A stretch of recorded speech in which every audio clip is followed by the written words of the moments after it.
So we begin with, what are differential equations?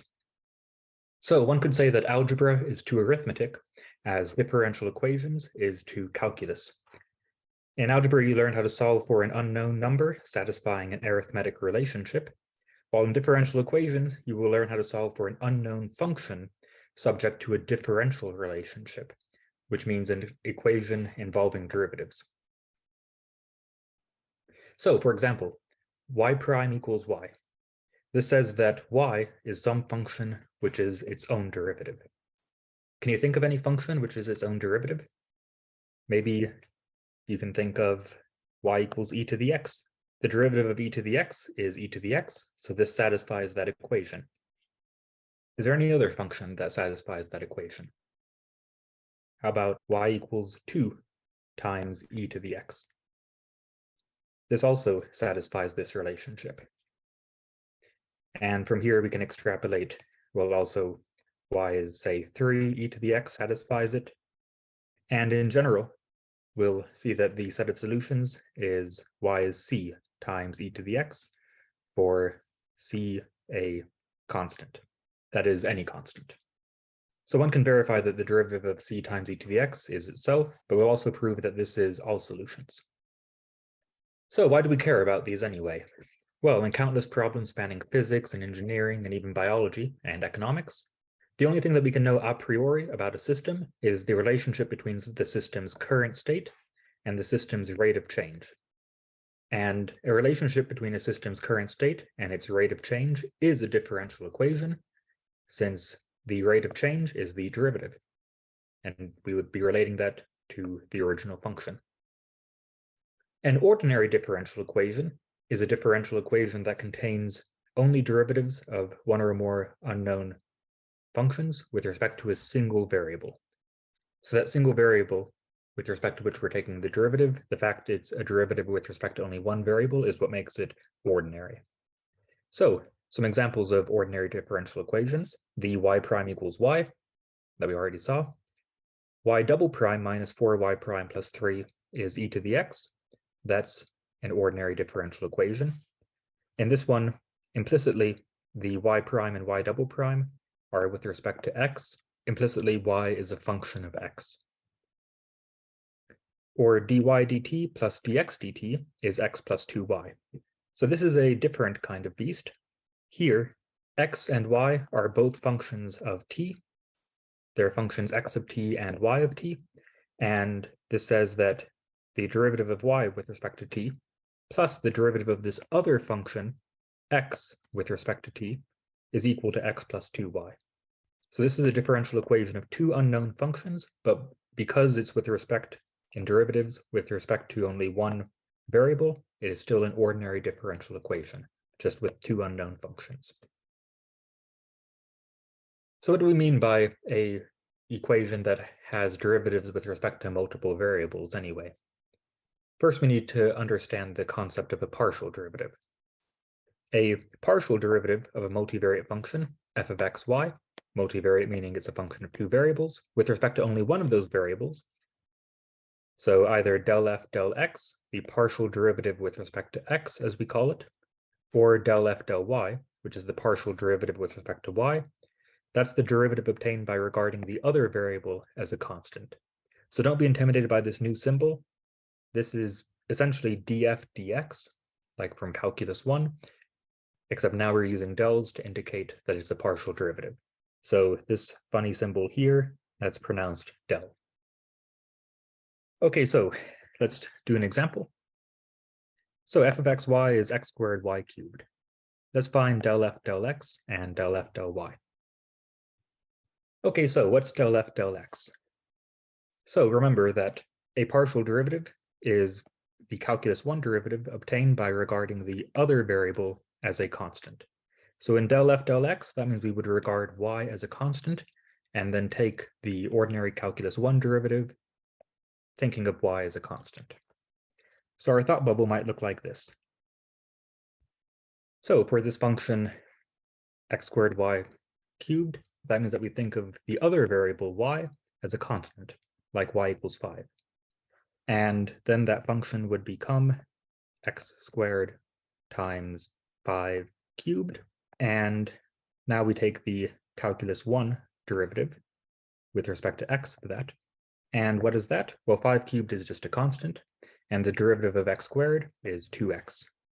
And that 5 cubed is just a constant, it hangs out. Okay, but that 5 was just kind of a cognitive placeholder for what y was, to help us better understand what we mean by thinking of y as a constant. So what that means is that del x of x squared y cubed is 2x times y cubed. In exactly the same way that the derivative ddx of x squared 5 cubed is 2x 5 cubed. That y is a constant, it behaves just like the number 5 in the derivative. So therefore, del f del x is 2x y cubed. So with that in mind, I encourage you to pause the video and try to think of what is del f del y. So think of x as a constant now. We think of the other variable as a constant. So in that case, x. So here, our thought bubble looks like, okay, what is d dy of 5 squared y cubed? So again, partial derivative with respect to y, that means we regard the other variable x as a constant. So that x squared, we can think of it as like 5 squared, and then we take the calculus 1 derivative. So what's the derivative of 5 squared y cubed? Well, 5 squared is just a constant. It hangs out there, doesn't change. And the derivative of y cubed with respect to y is 3y squared.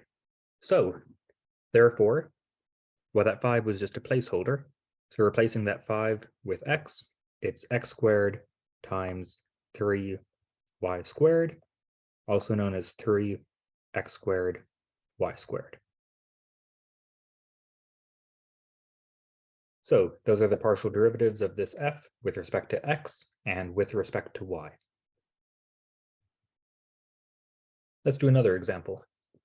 Let's find del x of this function and del x of that function evaluated at the point 2, 0. So you have likely seen this notation before, but if not, this just means evaluated at that point. And by evaluated at, we just mean plugging in that point. And that point is x is 2, y is 0. So we'll find the partial derivative with respect to x, and then plug in the point 2, 0. Okay, so what is del x of x squared e to the minus y? Again, I encourage you to pause the video and see if you can work that out regarding y as a constant. So it's like ddx of x squared e to the negative 5. This is del x, so we regard the other variable as a constant, like as if it were 5, and then take the ordinary calculus 1 derivative of that. Okay, well, e to the negative 5, this whole thing is just a constant. And a constant just hangs out when we take the derivative, and the derivative of x squared is 2x. So this guy is 2x times e to the negative 5. And that 5 there was just a placeholder for y to help us think about it as a constant.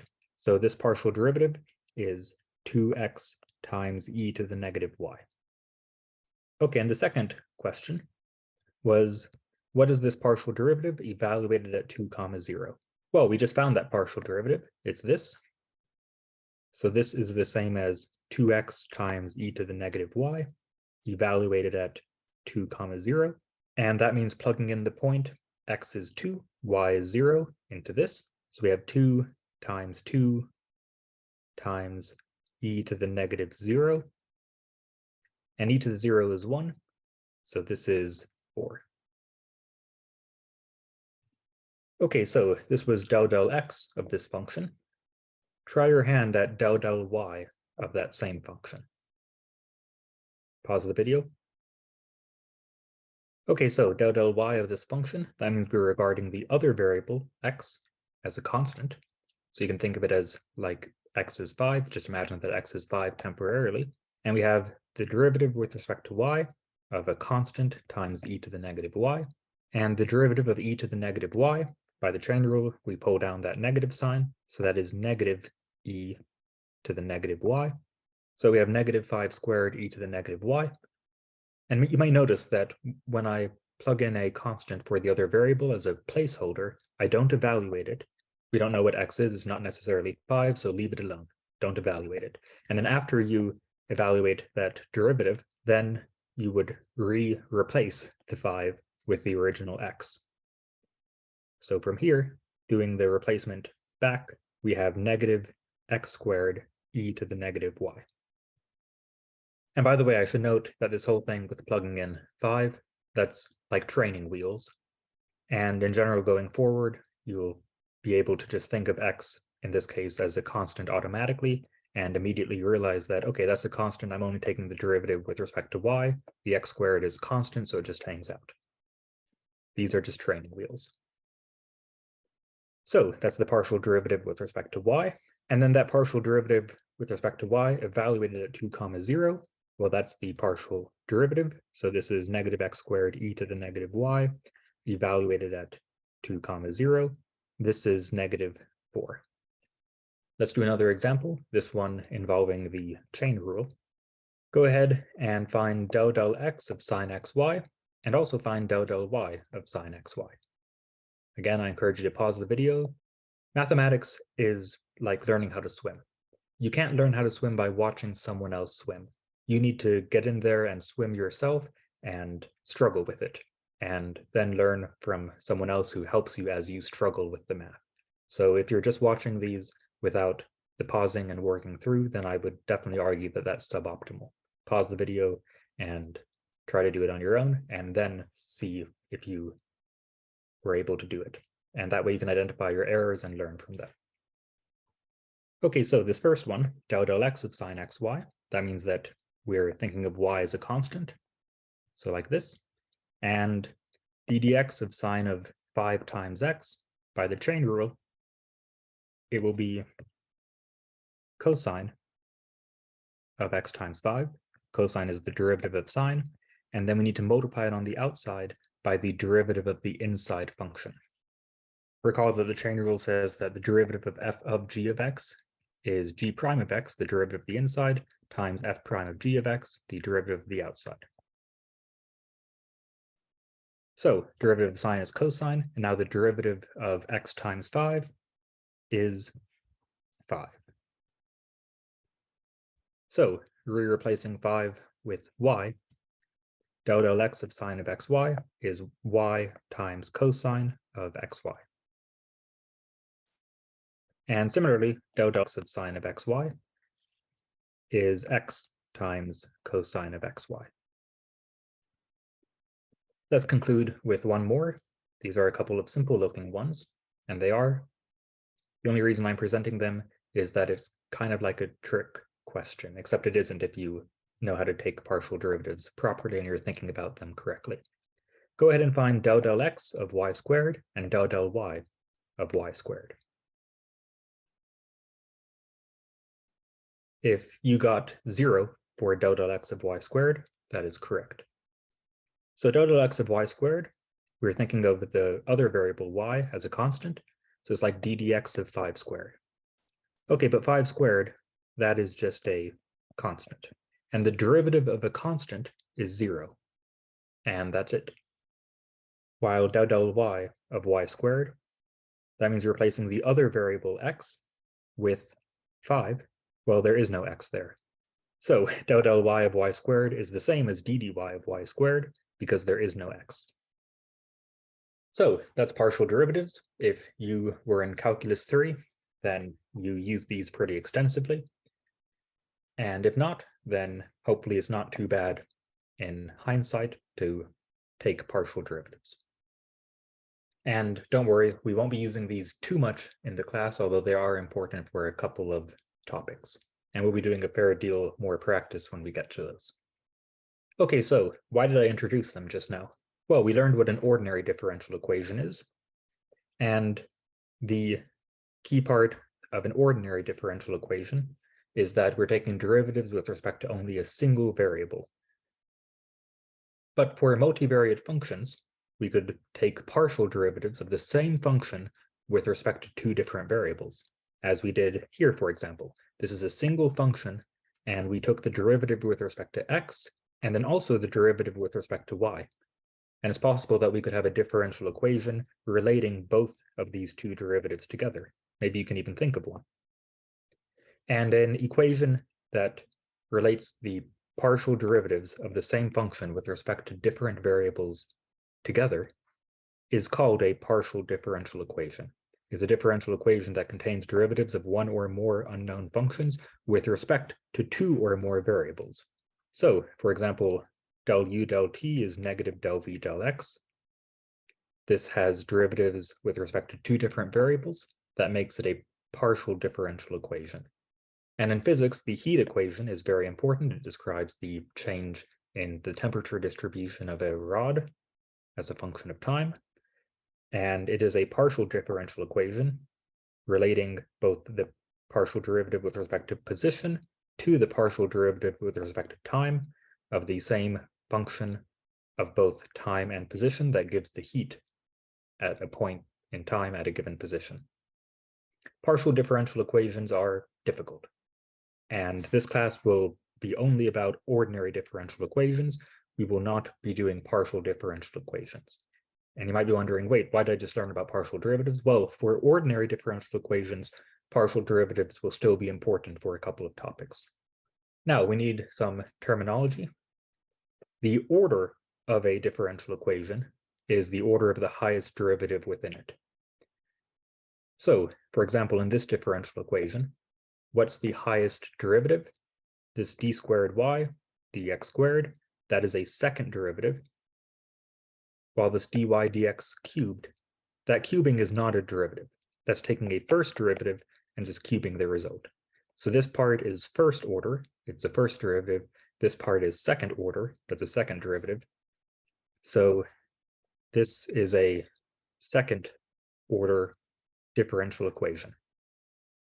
So you tell me, what is the order of this differential equation?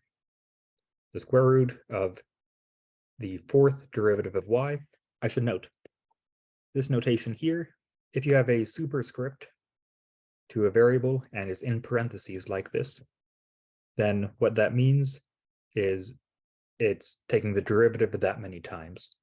And with Newton's notation, with using primes for derivatives, at some point it just gets silly to write like 4 primes, but this is what it means. It's the fourth derivative of y. So what's the order of this differential equation? This is a fourth order differential equation because the highest derivative in it is the fourth derivative right there. That is a third derivative, that's a first derivative. And taking the square root doesn't reduce how many times you're taking the derivative. You're still taking the derivative 4 times. Now, given a first order ordinary differential equation, it is sometimes helpful to write it in what we call differential form. Differential form looks like this.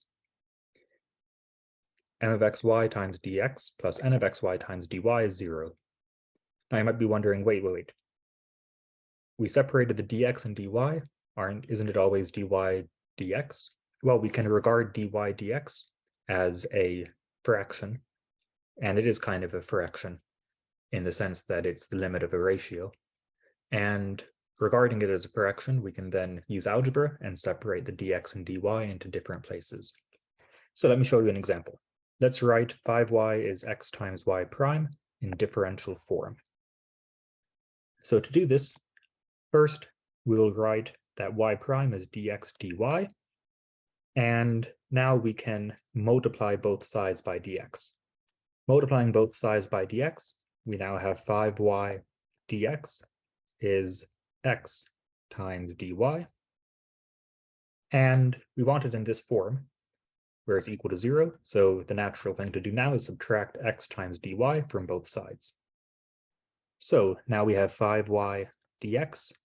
I'm going to write a plus to make it look like this. So plus negative x dy is 0.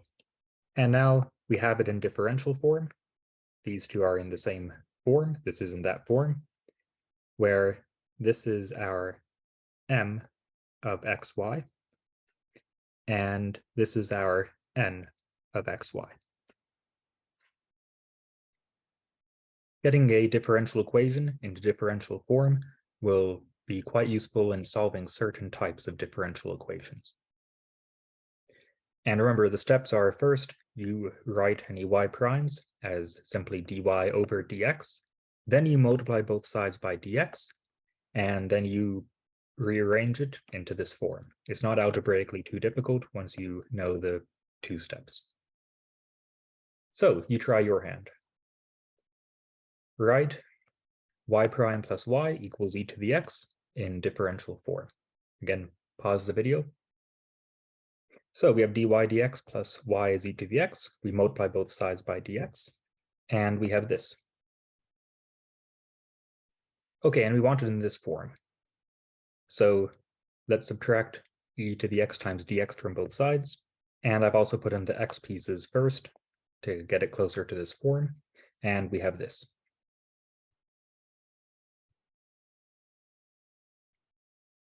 Just subtracting e to the x dx from both sides. Okay, now, this has only one dx. This has two dx's. What can we do? We can factor it out. So factoring out that dx, we have y minus e to the x all times dx, just undoing distribution. And now we're actually done. What is our m? What is our n? Well, if it helps us think about what n is, let's write it one final way. We'll just put a 1 there.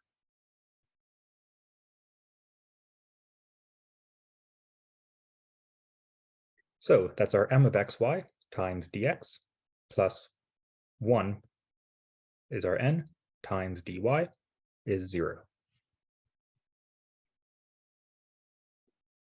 Now, the normal form, as opposed to the differential form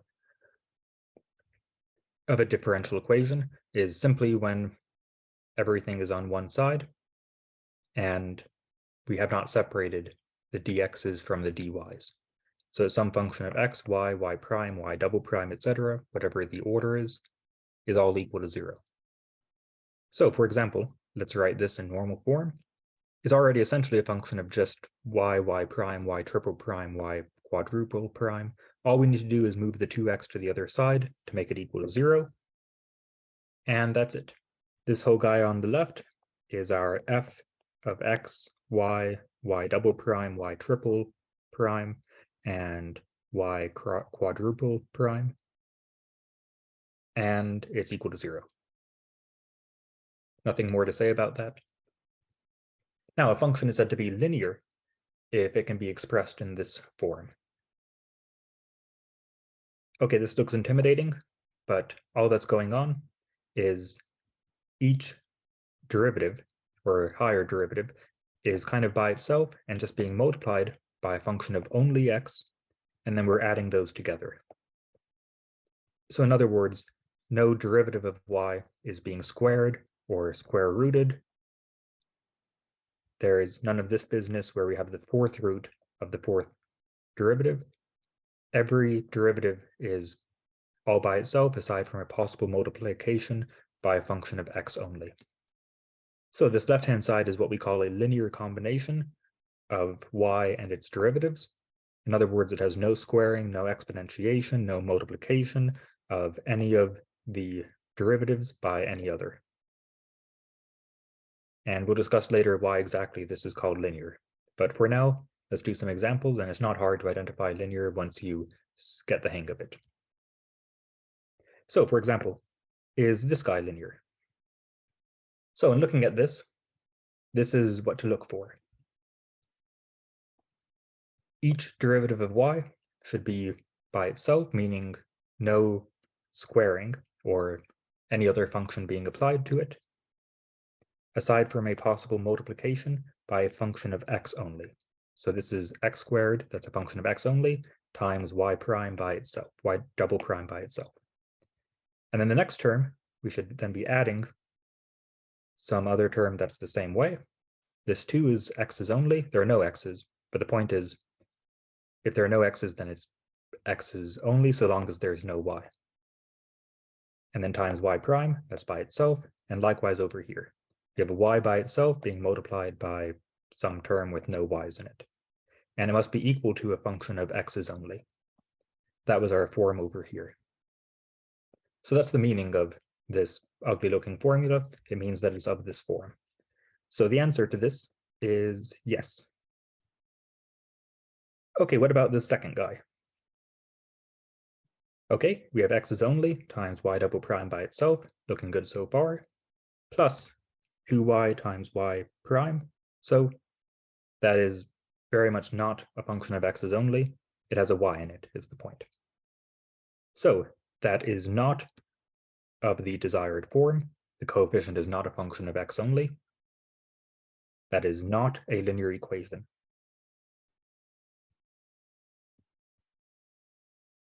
Here are some other non-examples. These are examples of nonlinear differential equations. So this first guy, y prime, is being multiplied by a function that has a y in it.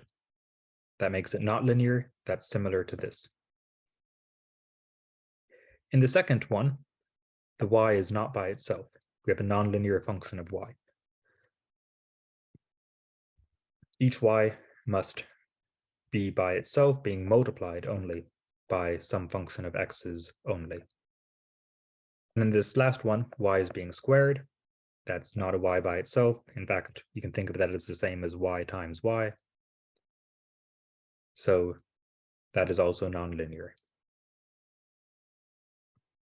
So try your hand at these three examples. Pause the video. So this first one is not linear because you have your y prime being squared. That's a nonlinear function of y. This second one, so we have y double prime by itself, good so far. Y prime by itself being multiplied by a function with no y's in it, good so far. And on the right-hand side, we have e to the x times y. Wait a moment. The form was that it must be equal to g of x. So you might think, okay, well, that makes this nonlinear.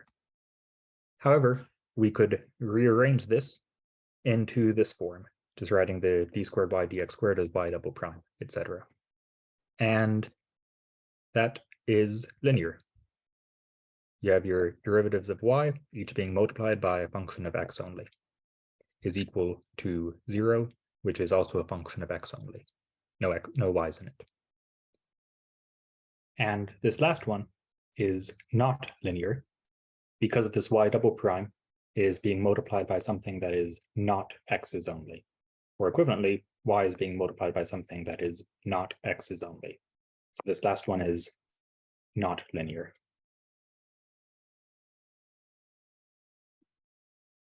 Now, we'll be wanting to solve differential equations, and a solution of an ordinary differential equation, ODE, will be commonly using that acronym.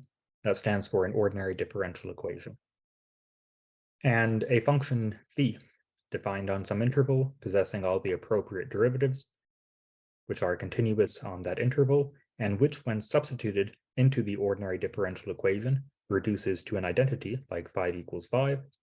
In other words, is a solution of it is a solution of it. Here, I is the interval of definition on which that function is such that all n derivatives are defined. Those n derivatives being however many derivatives are necessary, so you would need n derivatives for an nth order differential equation to evaluate all of the derivatives in the equation. So whether phi is a solution to a differential equation can be verified or disproven by simply plugging it in and seeing if it satisfies the equality, same as an algebraic equation. So let's verify that e to the 2x is a solution to this equation. All we do is plug it in. So that's plugging in e to the 2x for y. And now we need to evaluate these. So what's the second derivative of e to the 2x? Well, the first derivative of e to the 2x is 2 times e to the 2x. So the second derivative of e to the 2x, that is the derivative of the derivative. So we put on that 2 twice, and that's 4 times e to the 2x. So this is 4 times e to the 2x, and we have minus 5 times 2e to the 2x, the first derivative, plus 6 times e to the 2x. It should be equal to 0. Let's see. We have 4e to the 2x minus 10e to the 2x plus 6e to the 2x is 0. And 4 minus 10 plus 6 is 0. So we have therefore verified that e to the 2x is indeed a solution, because when you plug it in, you get a truth, an identity. Now, it talked about intervals of definition. The reason for that is that sometimes solutions are not defined everywhere on the real number line. So for example, 1 over x is undefined at 0, but it's defined on the interval 0 to infinity, as well as negative infinity to 0.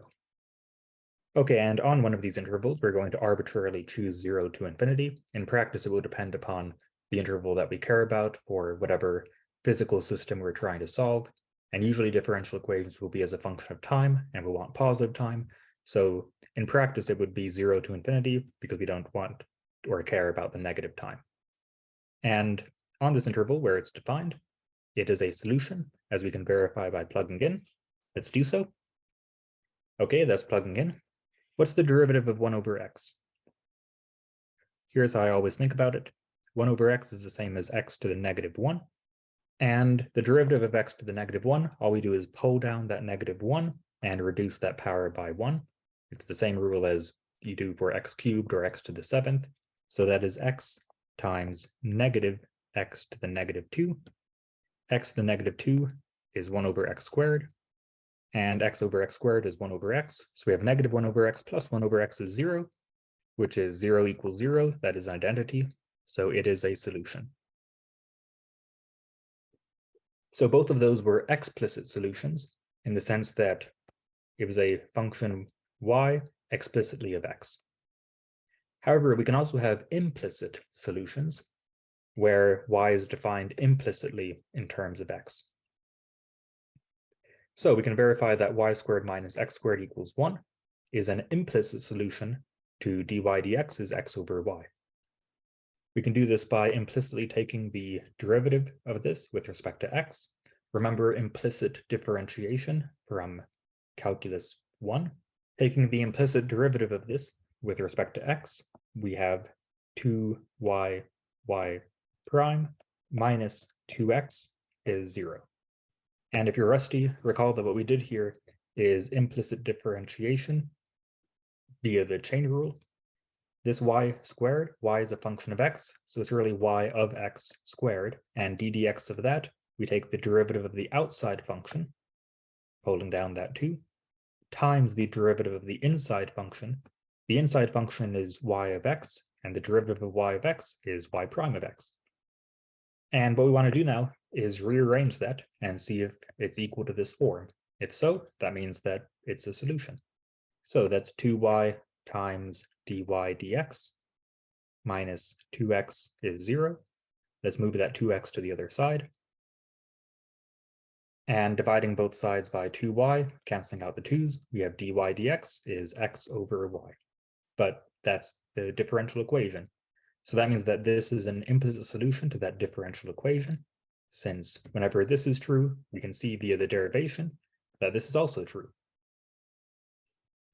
So that's the heuristic for determining if something is an implicit solution. And for explicit solutions, you just plug it in. So explicit, plug in. Implicit, take the implicit derivative and rearrange it, see if you get the differential equation. So is e to the y plus cosine x equal to 5? An implicit solution of dy dx is e to the negative y times sine of x. So we implicitly differentiate both sides.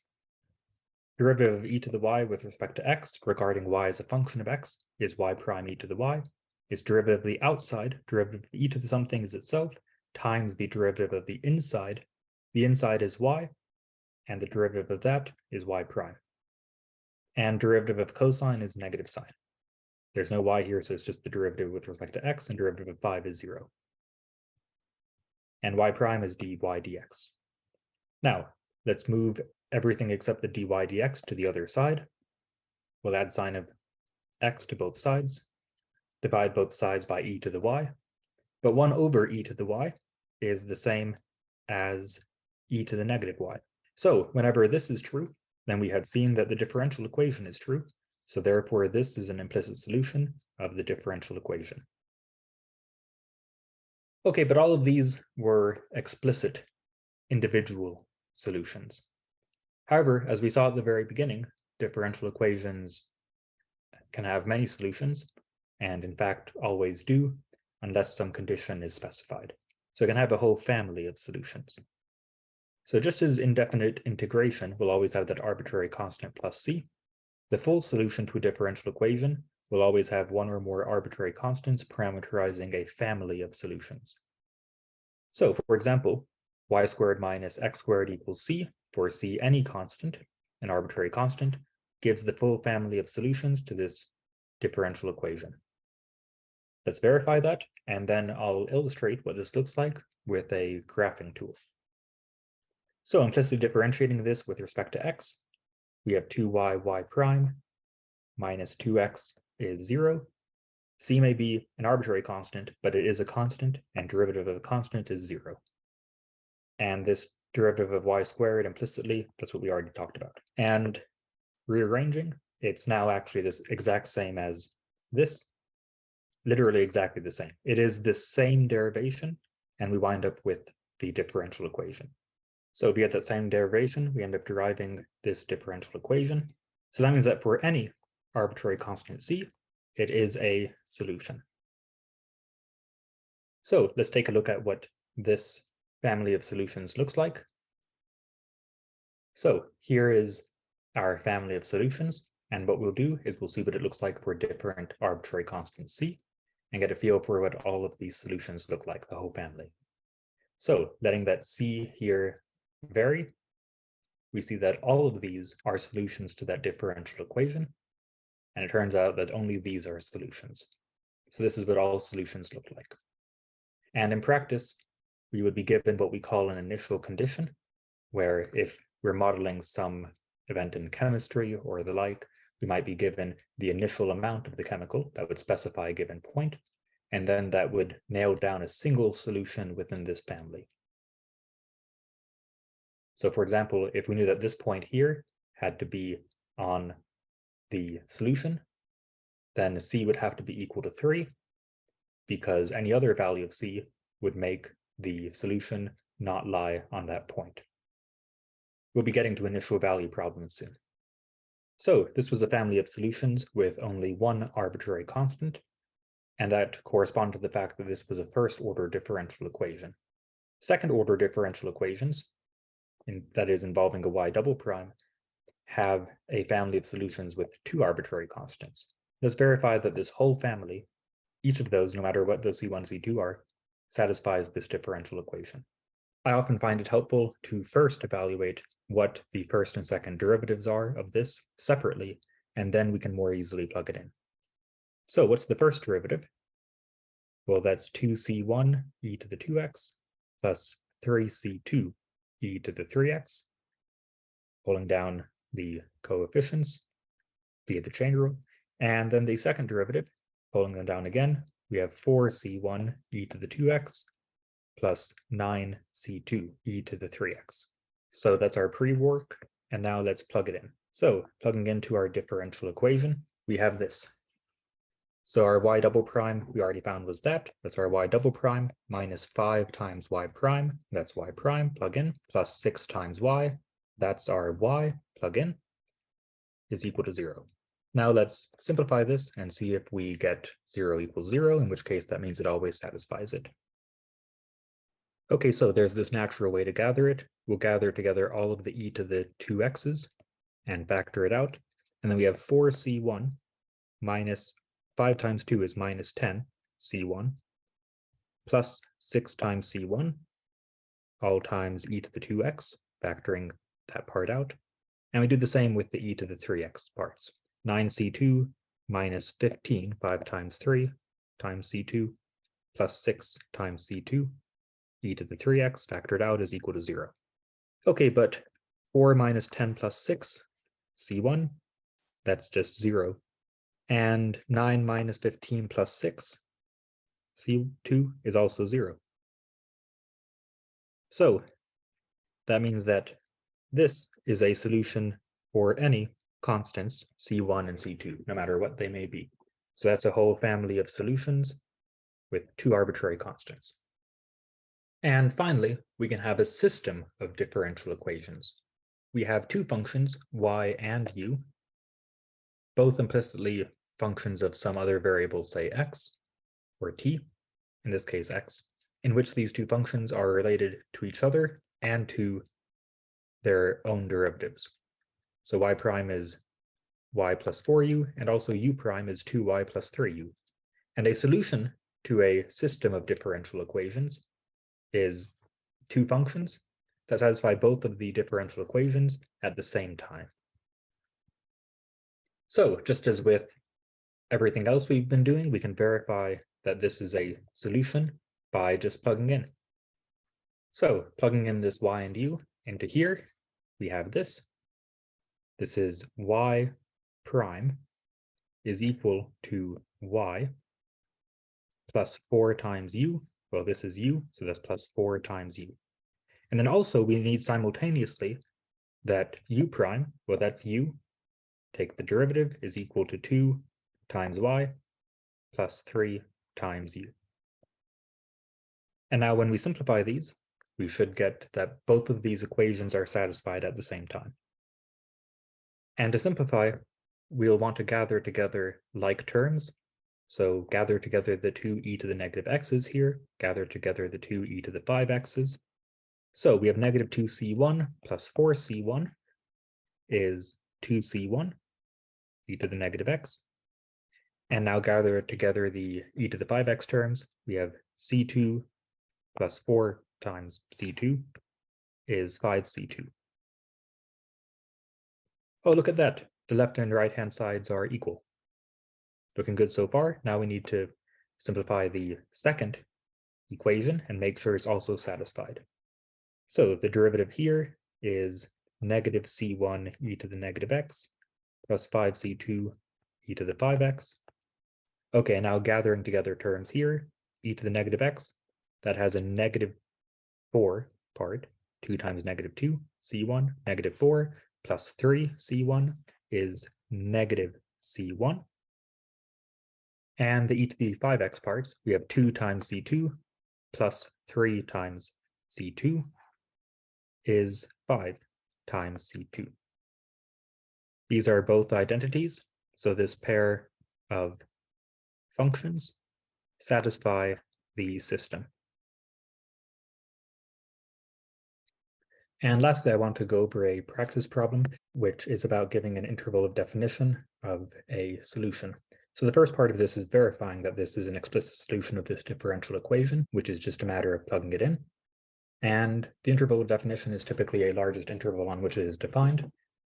So for a tangent of 5x, what is a largest interval of definition around, say, the point 0? Well, we know that tangent of x looks like this. That's tangent of x.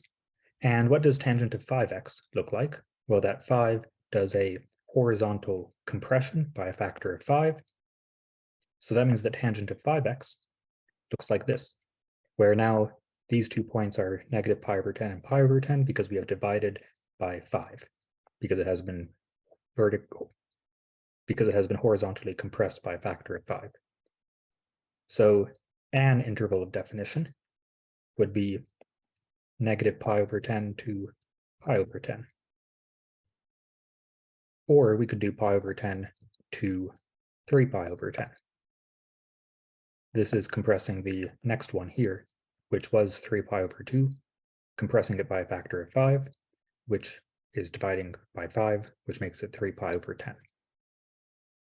So if this were a homework problem, you could enter any one of these, and each of them is an interval of definition, and which one we would choose in practice would depend upon what our starting point is. If we're given a starting point here or here, that would determine which of these intervals of definition we would use. Here's another one. So we want to verify that this is an implicit solution of this differential equation and find intervals of definition. So verifying that this is an implicit solution, I think it might be worthwhile to work through this, since this is a bit of a more complicated expression than the ones that we dealt with. So we want to implicitly differentiate both sides with respect to t. And remember that x is an implicit function of t. Okay, the derivative of natural log, that's 1 over. So we have 1 over 2x minus 1 over x minus 1. We'll simplify this later. And then times the derivative of the inside function. This is a quotient rule problem. And I always remember this as low d high minus high d low, all over low squared. Let me write this out. F over g prime, low d high. By d high, we mean the derivative of the high one, as in the one in the numerator. So that's the low function d high minus high d low, high derivative of low, all over low squared. So applying that here, we have low d high. Now the derivative of the high one, that's not 2, because x is an implicit function of t. So it will be 2 times x prime, 2 times the derivative of x. So that's low d high minus high d low, all over low squared. Okay, and d dt of t is just 1. Now we want to see if we can arrange it into this form that has a dx dt, which is our x prime. So let's factor out the x prime, and let's also write this as x minus 1 over 2x minus 1. We're just going to do the 1 over a over b is equal to b over a. So doing those, we have x prime, okay, times x minus 1 over 2x minus 1 times, here we have an x minus 1 times 2 minus 2x minus 1, all over x minus 1 squared is 1. So that was taking this x prime out of the whole numerator and out of everything. It's all being multiplied. And we wrote this guy as that guy.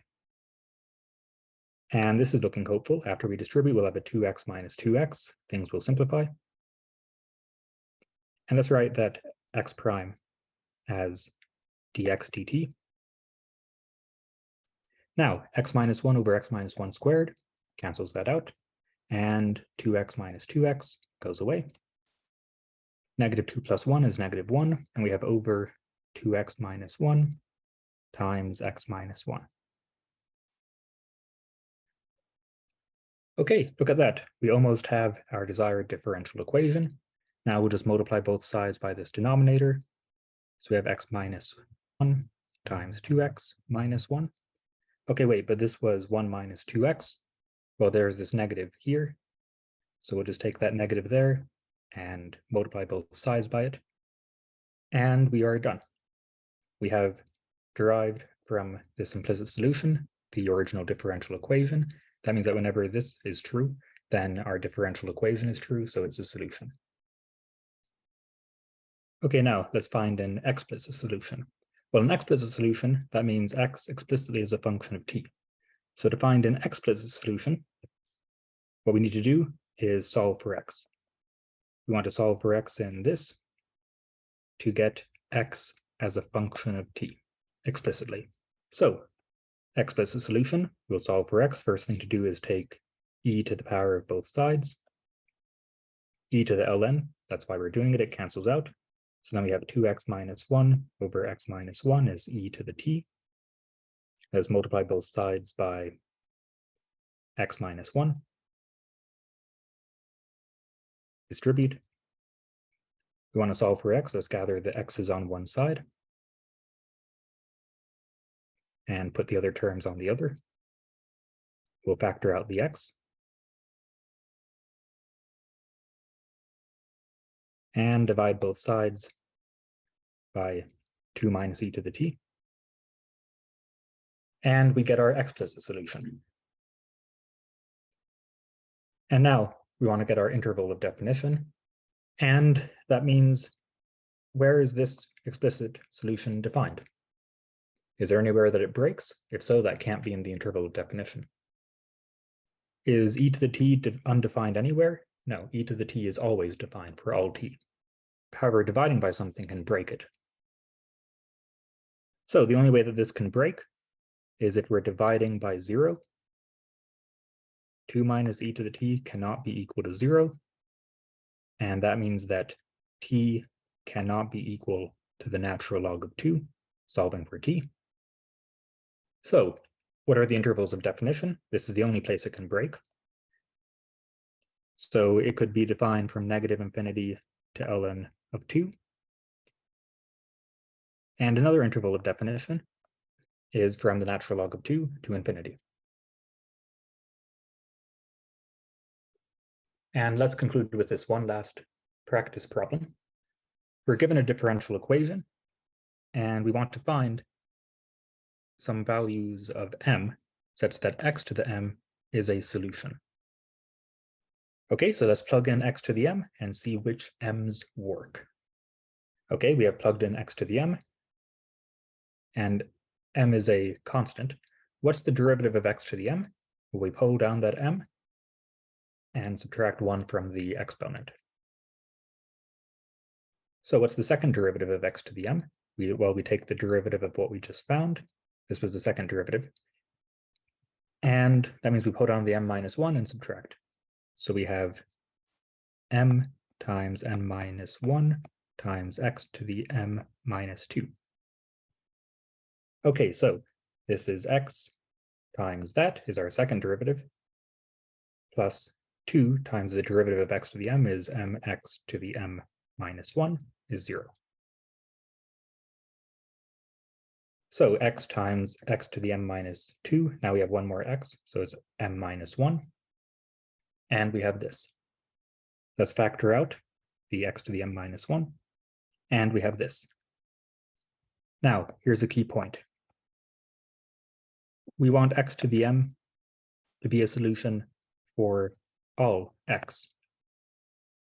It's a solution for any x to this differential equation because it's the whole function that's a solution, not just when x equals 0. So we're not solving for x here.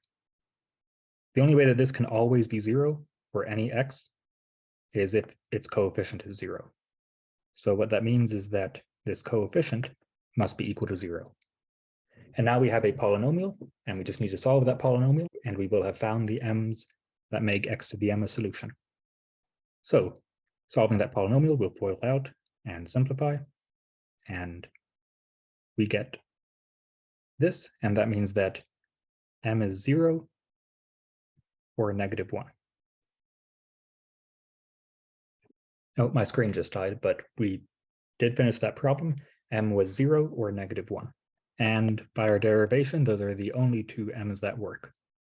And we are done, but if we wanted to, we could verify our work by plugging in. So for x to the negative 1, we take the second derivative, take the first derivative there, simplify, and we do get 0 equals 0. And we can also check the other. And remember that anything to the power of 0 is 1. So this is really x times the second derivative of 1 plus 2 times the first derivative of 1 is 0. But what is the derivative of a constant? Well, it's 0. So what we just did here is optional. We were just checking our work to make sure these two solutions do indeed work. Okay, so that concludes our introduction to differential equations with some example and practice problems. Best wishes.